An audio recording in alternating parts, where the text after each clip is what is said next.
Good day. This is DDC panel. Today we show shutdown DDC HVAC system. Now this panel under normal condition, you can see.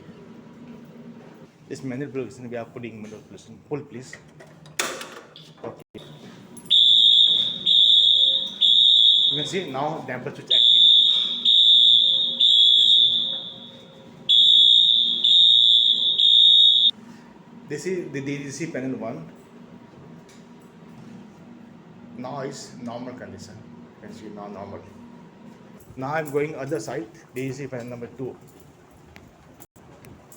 This is DDC panel 2. Now it's showing fire alarm. Now please make it normal. Reset. You can see reset. But fire damper switch should be closed.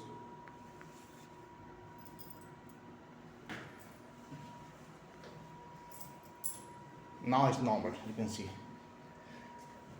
Okay, thank you for watching this video. It's our team who performed this test. Mr. Sadiq, our supervisor, Arif, our foreman, Tanvir foreman, and it's the Wasim, our technician. Thank you for watching this video. Thank you. Please take note. आप मैं इसमें दिखा रहा हूँ.